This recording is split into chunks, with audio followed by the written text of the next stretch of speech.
Hello, science class में आपका बहुत बहुत स्वागत है। आज हम लेकर के आए हैं कि साबुन किस तरह से सफाई करता है, मैल की, गंदे कपड़ों की, शरीर की किस तरह से सफाई करता है। हमने इससे पहले देखा था साबुन और डिटर्जेंट में डिफरेंस क्या था।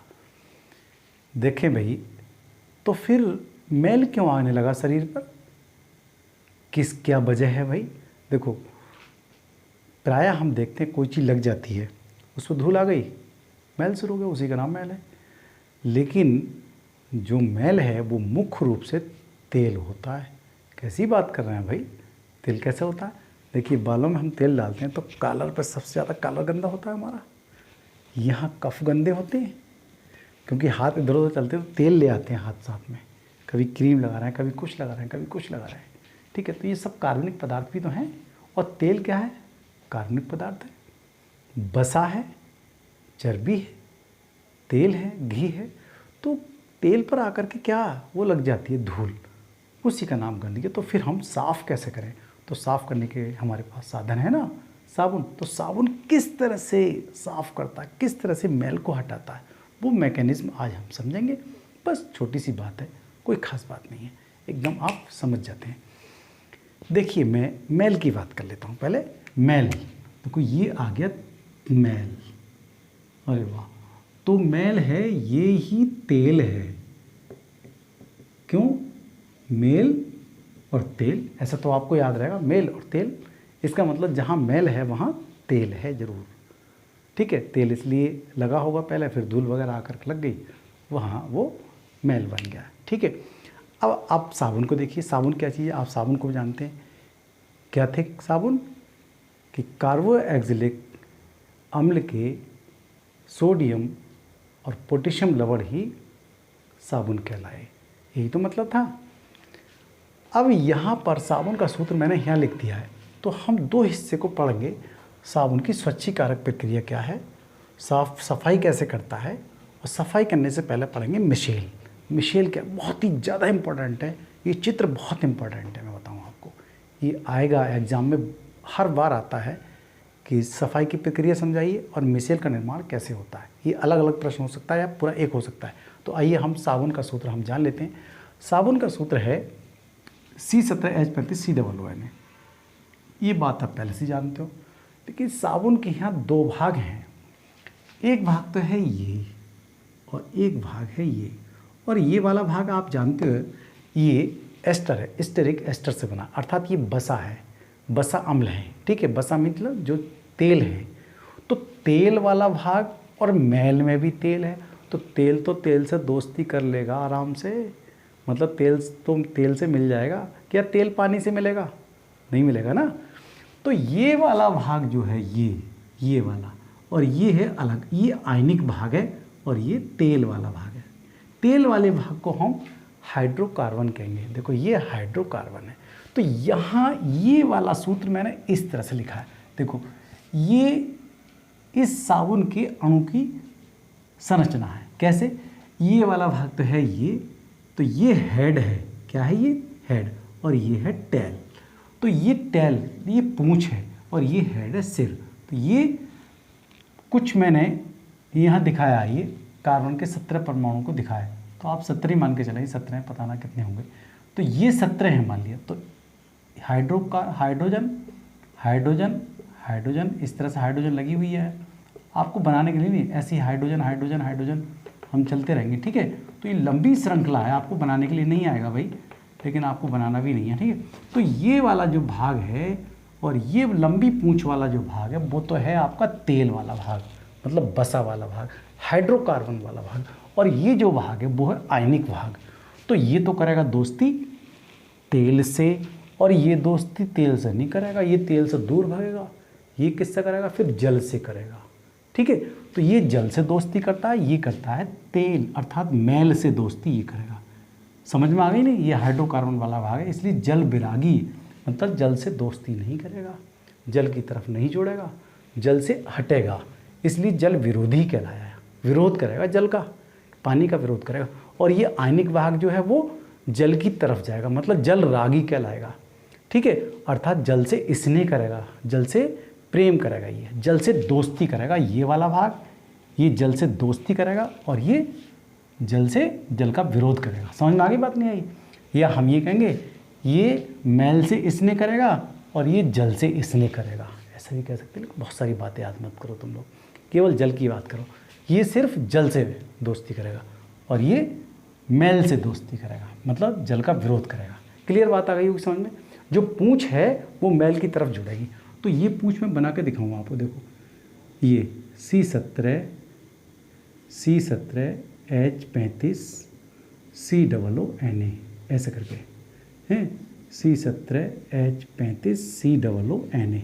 तो ये जो जुड़ रहा है ये ऐसे यहाँ C17H35 और ये COONA ऐसे ये जुड़ेगा। ठीक है, ये ऐसे जुड़ते रहेंगे। तो ये Na है, ये Na है, ये Na है। तो किसने किसको घेरा है बताओ जरा? देखो पूंछ ने किसको घेरा है? मैल को घेर लिया। मैल को घेर लिया, घेर करके चारों तरफ से उसके गुच्छा बना लिया। इस गुच्छे का नाम ही तो मिसेल है भाई। समझ में आ गई होगी बात? ये दो ही पार्ट हैं, साबुन के दो भाग हैं। एक आयनिक भाग जो जल की तरफ जुड़ता है और जो कार्बनिक हाइड्रोकार्बनिक वाला भाग है वो किसकी तरफ जुड़ता है? वो मैल की तरफ जुड़ता है। और चारों तरफ से उन्होंने एक घेर लिया मैल को और गुच्छा बना लिया। उस गुच्छे का नाम ही मिशेल है। क्लियर समझ में आ गई होगी बात? ये अब उसका चित्र कुछ इस तरह से मैंने यहाँ दिखाया है। ठीक, और यहाँ क्या है? जल। ये वाला पार्ट तो जल से जुड़ा हुआ है ना, ये किससे? जल से जुड़ा हुआ है, जल से।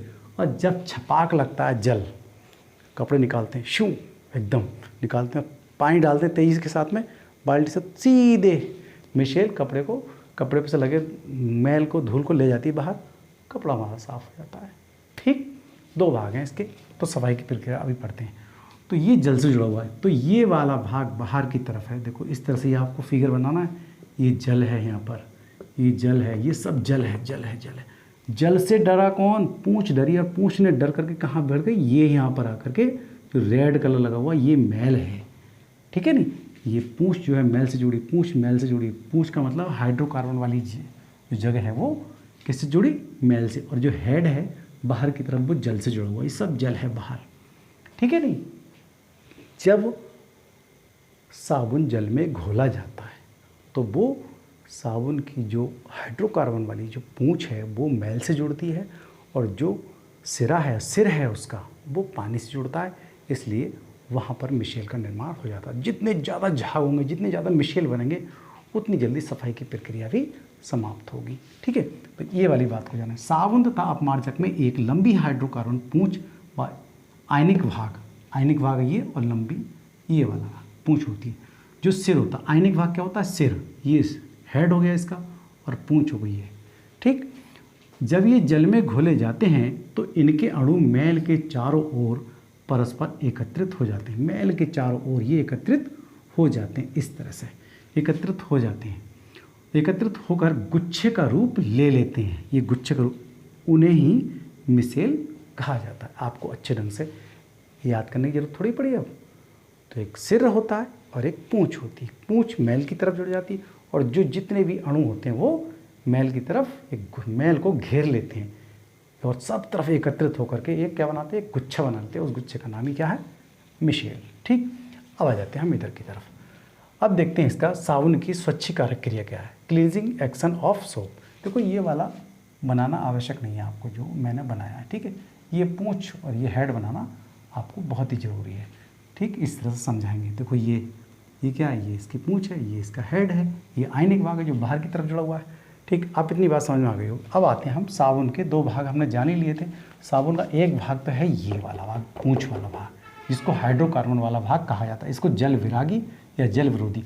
और दूसरा वाला भाग है ये वाला भाग, जिसको हमने आयनिक भाग या जल रागी या जल स्नेही कहा गया। क्लियर? ठीक, आप अच्छे ढंग से समझ में आ गई। अब आती है हमारी सफाई की प्रक्रिया क्या होगी। जल से भीगे कपड़े। भाई जब हम कपड़ा जो होगा एकदम साबुन तो लगा नहीं देंगे गंदगी पर। जैसा कपड़ा सूखे कपड़े पर तो लगाएंगे, तो पहले हम क्या करते हैं? भिगोते हैं कपड़ों को। और भिगोते हैं तो वहाँ गंदगी, हमें जो गंदगी है वो फूलती है, वहाँ पर हम फिर साबुन वगैरह लगाते हैं और उसको रगड़ते हैं, पीटते हैं, कुछ करते हैं। इसलिए करते हैं ताकि वहाँ झाग उत्पन्न हो जाए। तो जो कपड़े हैं वो मैल या धूल, जो तेलीय भाग, तेल होते हैं जरूर उस पर, वो कार्बनिक कण होते हैं वो। ठीक है ना? ये सब चीज़ एक ही है। कार्बनिक कण पर जब साबुन लगाया जाता है तो तो मैल के चारों ओर मिसेल का निर्माण होता है।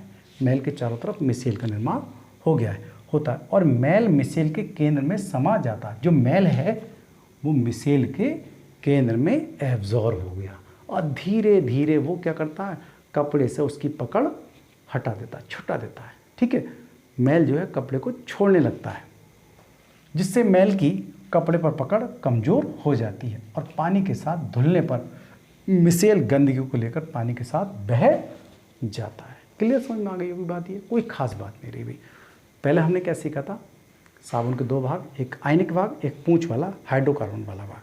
हाइड्रोकार्बन वाला जो होता है वो जल विरोधी होता है, या फिर हम कहेंगे उसको जल विरागी, और जो आयनिक भाग होता है वो जल रागी और जल स्नेही। ये दो भाग इसके मैंने आपको बता ही दिए। ठीक है, अब इसमें बात आती है, जैसे ही ये पानी में घोला जाता है तो वहाँ पर मैल के चारों ओर मिशेल का निर्माण करता है, और जब मिशेल पर तेज़ी के साथ में पानी बहा दिया जाता है तो मिशेल जो है गंदगी को लेकर बाहर चला जाता है। इस तरह से पूरा कपड़ा हमारा से एकदम फर्स्ट क्लास साफ हो जाता है। इसलिए क्या बताएंगे फिर, अर्थात कपड़ा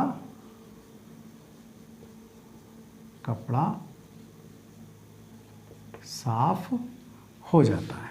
ठीक है, नहीं, साफ हो जाता है, यही आपकी सफाई की प्रक्रिया है।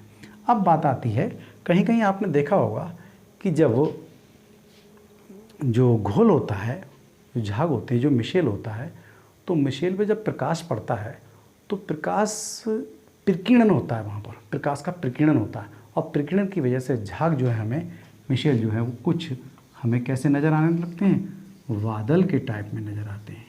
ठीक है, नहीं, ये आपकी एनसीईआरटी में कुछ पॉइंट दे रखा है, वो इसलिए मैंने बताया है। देखो, ये इसका मतलब जो है ये प्रकाश को प्रकीर्णन करता है और इसलिए हमें बादल के रूप में दिखाई देता है। बस, तो हमने अच्छे ढंग से, आपने समझ में आ ही गया होगा। ये टॉपिक छोटा सा टॉपिक है, ये चित्र बनाना बहुत ही ज़रूरी है। ये अलग सवाल आ सकता है, ये अलग आ सकता है, नहीं तो पूरा एक ही आ सकता है। ठीक है, चलिए, बहुत बहुत धन्यवाद। Have a nice day.